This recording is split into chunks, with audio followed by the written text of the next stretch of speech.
L-Air Malta għandha tibqa' parti integrali mill-viżjoni ekonomika li tixraq lil pajjiżna u l-Gvern għandu immedjatament jindirizza l-inċertezzi kbar li hemm fost il-ħaddiema. Sostna dan il-kap tal-Partit Nazzjonalista Bernard Grech meta fil-Parlament għala id-dibattitu urġenti li sejjaħ mill-Oppożizzjoni Nazzjonalista, dibattitu li sar wara illi il-Gvern tal-Labor falla l-Air Malta. Rridu nwettqu il-pjan tagħna, il-viżjoni ekonomika biex aħna pajjiżna il-poplu Malti u Wawċi kollu ikollu tassew ħajja aħjar li jixraqlu. Kien it-tnejn wara nofsinhar meta l-Prim Ministru u l-Ministru tal-Finanzi preżentaw il-pjan tagħhom biex jagħlqu l-Air Malta u eventwalment sal-31 ta' Marzu tkun fetħet il-linja nazzjonali l-ġdida.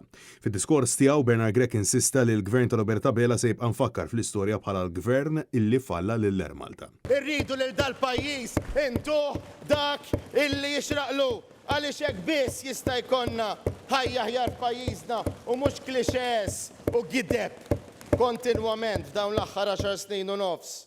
Aħna partit progressiv, Sur President, partit proattiv, partit illi l-Air Malta qatt ma konna ser inħalluha tfalli, anzi qatt ma konna se nfalluha kif se tfalluha intom.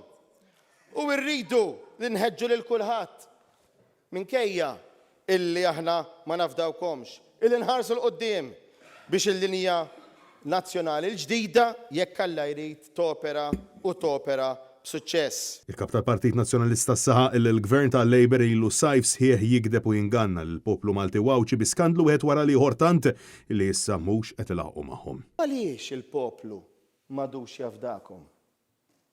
Sempliċi. Għaliex il-poplu qiegħed jaqbadkom f'gidba waħda wara l-oħra. Għal-gidba waħda, 2, 3, 10. U għalhekk, Sur President, għalhekk dal-poplu ejjaw. Għalhekk dal-poplu ejja. Ejjejtuh il-poplu, ejjejtuh. Ejjejtuh. Min skandlu għall-ieħor. Min gidba għall-oħra.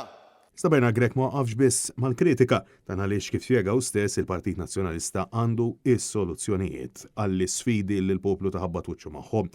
Fil-Parlament, Bernard Grech preżentaw ukoll lista twila ta' domandi li qed isiru mill-poplu, mill-impjegati tal-Air Malta u min-nies fl-industrija lokali kollha dubji li qed iqajmu l-inċertezza.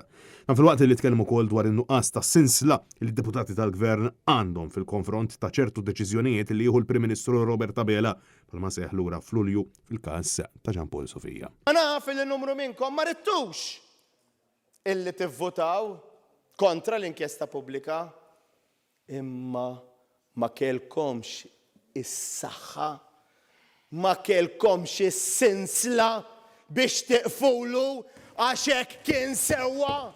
Bernard Grech tem id-diskors tiegħu bil qal li Malta se tibqa' dejjem il-prijorità fiċ-ċentru tal-ħidma politika tal-Partit Nazzjonalista għaliex il-poplu jiġi l-ewwel u mhux il-bwiet tal-qalba.